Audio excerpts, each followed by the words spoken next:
Hey guys, we're the Alfieri Brothers from Saviano's restaurant, and we're here with Dr. True in Colleyville, Texas. He is a leading expert in anti-aging and nutrition. We're here making a pizza delivery with our new cauliflower ketogenic pizza crust. We're gonna see if we pass the test. We're gonna do it, baby. Follow us. Come on in.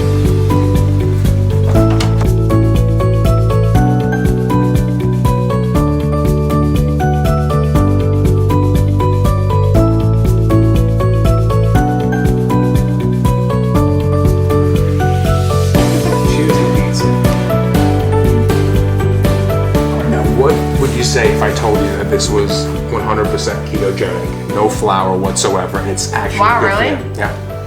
That's really good. That's pretty good. Yeah. What would you rate this with a cauliflower crust, ketogenic, gluten-free? Rate me on a 1 to 10 scale what you think this pizza tastes. A 10. 10. Thank you. You ready? What do you think? It's good. Do you know how many carbs it has in it? Very, very light carbs. I love it. That's good. That is really good. Okay. So this is 100% ketogenic. Wow. That's really good. Oh, I like it. you can't tell, I it's love really cauliflower good. crust. Most people doing a ketogenic diet, it's great. There we go. Yeah, It's good job. pizza. So here we are. We're going to talk about all kinds of good stuff today. I'm Dr. Robert True. I'm with Jack and Anthony. They're from Saviano's. Saviano's restaurant is a great restaurant. It's one of the better restaurants around here. I love Saviano's. These guys are wonderful. They serve some fabulous Italian food. Good food too, but today we're going to talk about that. We're going to talk about how you eat correctly. We're going to talk about things that you can do to reduce your weight if you're overweight. We're going to talk about health too. So I'm going to ask, they're going to ask me some questions, and we're just going to sort of start talking about things. So you start off, Jack. Dr. True, thank you so much for having me and Anthony here. We're so thankful that you have us in here to teach us about some health issues and how we can bridge the gap between Italian food and people who are really concerned about their health. Italian culture in general has brought us together today. Yes, we're all Italians. Yeah, that's right. One of my main questions is, how do we eat Italian and eat it correctly where it's not harmful to us? Well, if we look at the Mediterranean diet is very similar to what most Italians eat. Italians eat basically several different courses. People always think that it's just pastas, but the reality is that's really not their main course. Usually it's what they call the primo piatto or primi piatti. That's the beginning or the first course, and it's usually a small portion. And therefore, they're not eating these huge plates of pasta all the time. They actually eat a small amount, and then they eat the other stuff. They eat a lot of fish. They love it. I remember my relative always said, "I un buon pezzo di pizza." And that would be a nice big piece of fish, but the way she said it was so cool. Pesce, buon pezzo di pesce. Yeah. So it's kind of cool. But anyway, they do a lot of fish. They eat a lot of fish, a lot of fresh fish, and that's sort of a Mediterranean diet. They eat a lot of vegetables, a lot of good vegetables. They eat a lot of cheese. Cheese is a big deal. Mediterranean, and they do eat some fruit too. They don't eat very much sweets. Traditionally, Mediterranean diet don't eat very many sweets, so they don't have a lot of desserts. Their desserts are mostly like fruits and cheese, believe it or not. Yeah, but now with the Americanization of Italy, they do eat a lot more, sweets because, well, we sort of brought it over there. But traditionally, they don't do it that much. They're mostly just really good, nutritious foods. The Mediterranean diet, by the way, has always been considered a very, very healthy diet. If you look at the studies comparing one diet to another diet, Mediterranean diet has always excelled. It's always been probably one of the best diets out there as far as improving your health. Studies have shown that if you stay on a good Mediterranean diet, you have a decreased risk of heart disease, dementia's less, cancer's less. It's really one of the better diets. And what do you think is the main reason for that? The main reason, I think there's multiple things. They eat a lot more vegetables. They don't eat a lot of beef. If you eat a lot of beef, like the American diet, They eat a lot of beef. Unfortunately, it's probably not that good for you if you eat a lot. I think moderation in all things, if you have really reduce it down. They don't eat a lot of beef. They eat some chicken, but it's mostly fish as far as their protein. And of course, they eat eggs and salami, stuff like that. That's so good. It's not all pasta based like it is here in America. Exactly. So there's definitely an obesity problem in America. Oh, we can all agree there. There's a huge obesity problem. And what kind of problems come with obesity? There's a lot of medical problems that come with obesity. If you start right off, first of all, when a person becomes overweight, they don't feel as good, they don't have the motivation to do things, they don't work as good, and they can hurt themselves more. As they get older, they tend to have more medical problems that are chronic, what we call chronic medical diseases, chronic medical illnesses. So you're talking about heart disease, you're talking about diabetes, you're talking about cancers, you're talking about Alzheimer's disease. Every one of those is increased. The cost of care for the extra care that we have to take care of for people who become overweight and obese is quite large. If you look at all those different diseases, the increase in costs for those diseases from being overweight. In other words, the chronic medical diseases attributable to being overweight is almost it's almost 50%. Almost 50% of those chronic medical diseases is from the fact that people are overweight, from them being overweight or obese. It's amazing. The costs are huge. I mean, in the latest estimate was somewhere around a $1.7 trillion increased risk, just secondary to the fact that people are overweight. When you're overweight, you get the diabetes. It affects the blood. Each part of your whole body has arteries, of course, and each artery has to be really, really healthy. Well, the lining of the arteries become not so healthy during the time when people are overweight. That's called the endothelium. And when that endothelium is not really healthy, it doesn't bring the blood to the different areas well. So each area, each organ system is deprived of that really good blood and the nutrition that goes along with it. And the result of that is multiple things. Diabetes is what they call a microvascular disease. In other words, the small little capillaries are just not feeding those organs and tissues well. So if you don't feed them well, they're not going to be very healthy. And therefore they develop these diseases like the heart disease and Alzheimer's. Alzheimer's is a really big one. Believe it or not, if you're diabetic, and you're overweight, and if you continue that way, you're doubling your risk of having Alzheimer's. If during midlife you are overweight during 20, 30 years in your midlife time, you got high blood pressure and you have high lipids, you have 6 times the risk of developing Alzheimer's disease. 6 times.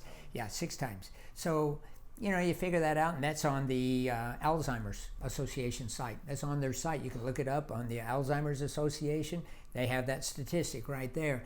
And if you think about it, only about 10% of people less than 70 develop Alzheimer's. So you're multiplying that by 6. That's a huge percentage number. Speaking of 6 years ago, I came to visit you, Doc. Yes. And I was up to about 210 pounds. Yes. I remember telling you how lethargic I felt when I would eat pasta and pizza. I would need sugar constantly. Yeah. And I knew the symptoms were early diabetes. I knew that. You knew it off the bat. And I got on a program with you of you changing my diet. Mm-hmm.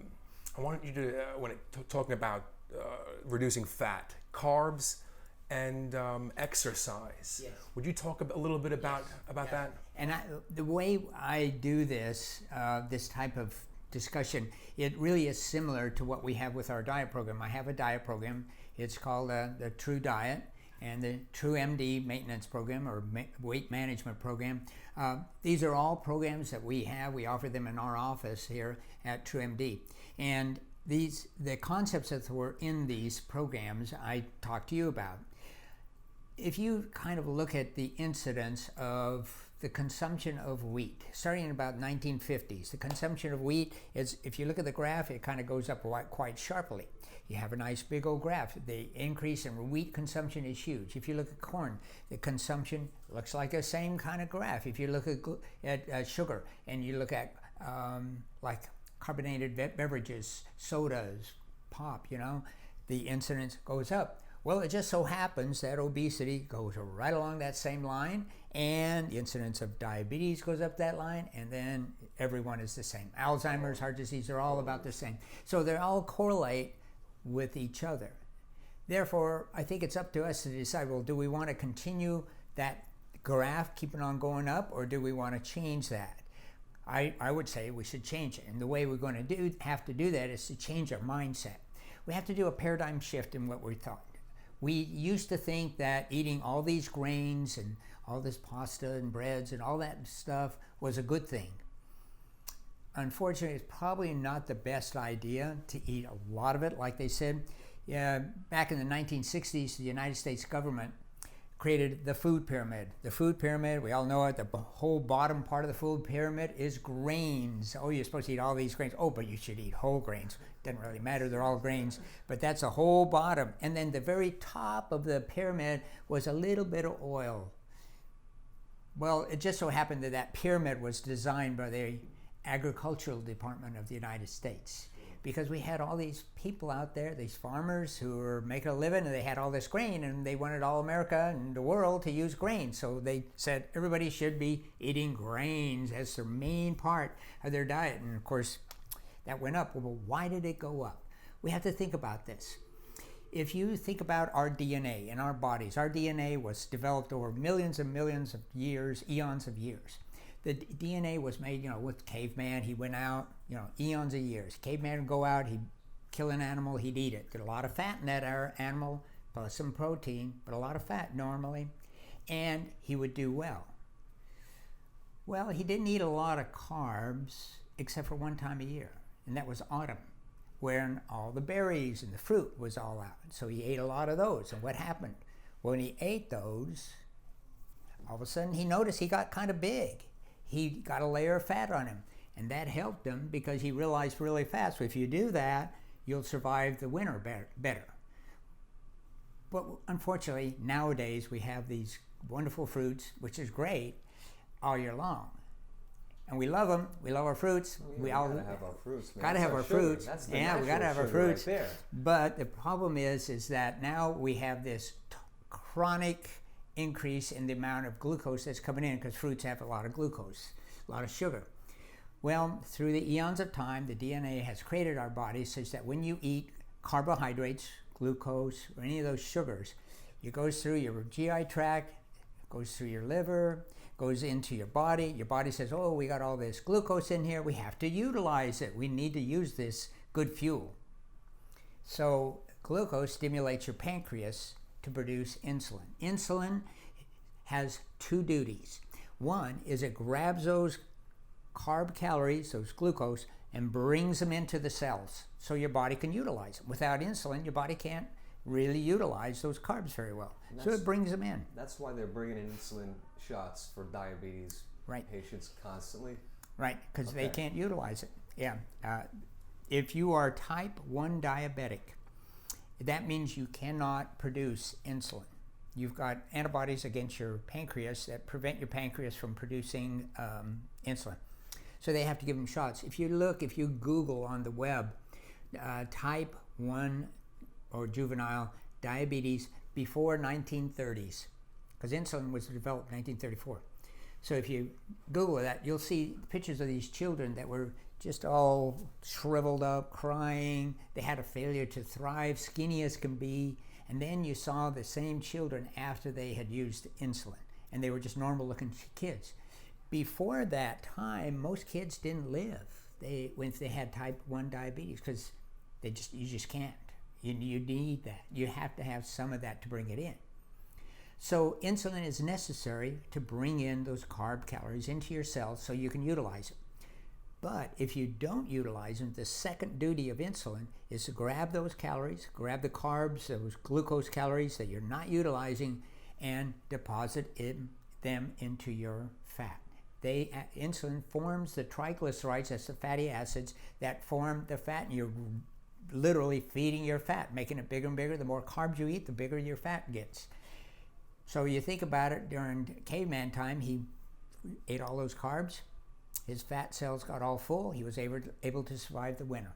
So your body always thinks as when you keep on giving me these carbs, I gotta store these because I may need to survive the winter. So we know each other, and that's an enormous amount of great information you just gave, man. I can't wait to get on Google later and check this out. You should. Because you gave me some really good points and us points. But so you come in the restaurant and you order the personal pizza, gluten-free. Yes. And you load it up with cheese, yes. meats. Yes. And you're obviously on a keto. That's right. Ketogenic diet. Yes. And my question is, are ketogenic diets good for you in the long run? They are. They're very good for you. Actually, there's a lot of studies that are out there that talk about ketogenic diets. And remember, a ketogenic diet is a diet where you're getting most of your fuel from fat. That's kind of like what the caveman did. Most of the time, he would eat an animal. Most of it was fat. A lot of it was fat. He would eat it, and that's what our DNA is made of. So the way your body metabolizes fat, it grabs the fat that you've eaten. When it gets absorbed, they're absorbed into free fatty acids. It breaks them up. Free fatty acids, that's the components of the fat. And as it goes into your body metabolizes the fat and forms a byproduct called ketones. And ketones are a fuel, just like the free fatty acids are a fuel. Your body can utilize them for fuel, and the ketones can. So when your body goes into ketosis, you have this high level of ketones in there, and your body uses that. Brain cells utilize ketones better than they do glucose. Well, if you think about it, okay, you're getting your body's metabolism used to utilizing fat. Well, suppose you just lower the amount of calories that you have every day, just lower that a little bit. Well, your body's used to chewing up fat, so you're not feeding it enough fat. Your body's going to look around and say, oh, you got some fat right here. I'm going to utilize that. And so therefore, it starts to chew up your fat and you get thinner. So going on a ketogenic diet is great for weight loss. So look at the prime example right here. He went on a ketogenic but diet. It starts with a choice. Yes, a choice. You got to have a choice. And that's what brought him in here. Yes, yes. And that's what I think that would be a solution for people who are struggling with obesity. Absolutely, absolutely. They have to make the choice. Right, and sometimes it's the hardest thing in the world to do, but it would help you feel better. It would help you. That's the main thing, is feeling better, more energetic, and no question. Yeah, and you are so energetic now. I mean, I go to the Savianos and they're all full of energy, man. You're all over the place. I love it. I think it's great. That's great. That's what you should be doing. You know, one of the things that you taught me was the intermittent fasting, and yes, you know, that's another thing. In our business, sometimes we forget to eat, and at the end of a shift, and we haven't eaten for 6-7 hours, and we say to ourselves, "We feel great right now, full of energy." And then we're like, "We haven't eaten in 8 hours or 7 hours." Yeah. And the facts that you've brought up to us about fasting and our experience with accidentally fasting go hand in hand, and how that's helped us. Absolutely, you're right about that. Fasting is an amazing thing. Once again, we talk about our DNA and the caveman, or how we developed. Well, what did the caveman do? He killed an animal, he ate it, then he was fasting or minimally eating. You know, he probably didn't have much in between the kills, and so he was more or less fasting. Therefore, our DNA is made up in such a way that we tolerate that very well. Well, if he killed an animal and then he's fast and he doesn't have much food in his body, he's sort of fasting, he's got to kill another animal to feed again. So you'd want him to be, what, sleepy? No. You'd want him to be alert and attentive and be able to get the next animal, right? And so that's what our DNA is. They're gonna get the energy somehow to go get that animal, because right. they right. have to. They have to. So when he is fasted, he has ketones in his body. His body is breaking down his fat. The byproduct of that is the ketones. So he's breaking down his fat. It's going into his system. So he's got these ketones in his body, plus any free fatty acids that his body's breaking down. But the ketones actually make you more alert. And you have noticed that when you're fasting, you start being more alert, because now you're using your ketones more, and you feel like, wow, I can think better. I got so much more energy, because your body utilizes ketones better than they do glucose. So it's better for us to actually be in a ketogenic diet for more energy than it does to be on a high carb diet. people nowadays, the young people, are all talking about living their best life. Yes. What we're talking about today makes you live your best life. Absolutely. And you know, you talked about choice.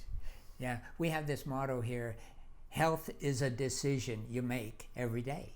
So you have to choose, you have to make that decision every day. And usually if you make the right decision, you're going to live a better life. Sure. Yeah, but you have to do that. But you're right, it's all about living every day, and every day you have to make that right choice. Health is a decision you make every day. Yeah. You are an inspiration to me and Yes. Anthony, appreciate and that. you inspire us. You've inspired me today, actually. You So- inspire us to make healthier food for our customers. Yeah, well, you already do that, and I know it because, I mean, look at you. You lost, I don't know how many pounds, but 40, 50, it's a huge amount of weight, and you went on more of a ketogenic diet, so you were eating all the right stuff, but you're surrounded by pasta and pizzas and all that. But speaking of pizzas, you have a great cauliflower pizza. Yes, we do. Yeah, and a cauliflower has been known to have very low carbs. So when you have low carb, ketogenic diet, you're just basically lowering your carbs. So cauliflower pizza is actually pretty good. Cauliflower's got very low number of carbs, so it's good. And then load it up with that good cheese you guys have there, and the meats and all that other stuff. It's good because you can have meats, you can have pepperoni. Oh yeah, I love all my the good pepperoni. All the good stuff. Yeah, I you're love not- that. It's not like you're cheating yeah. either, because you're still getting that beautiful, you Yeah. know, that desire of the beef and that Yeah. thing and that taste. I know what you're talking about. Oh yeah, it's the taste. Yeah, you still get the taste. You Yeah. made a believer out of me today. Yeah, yeah. Well, it works. It works. We have a weight loss program here, and this is what we get everybody to get into. We get them into being more into a ketogenic mode. And when you're doing that ketogenic mode, you're burning the fat, you're losing the weight. Yeah. So it's really a good thing. And by the way, for any viewers out there that are listening to this, if you call my office to set up an appointment for the diet program, if you mention Saviano's, we're going to give you $100 off. Mention Saviano's. Mention Saviano's. That's right. Saviano's, great place.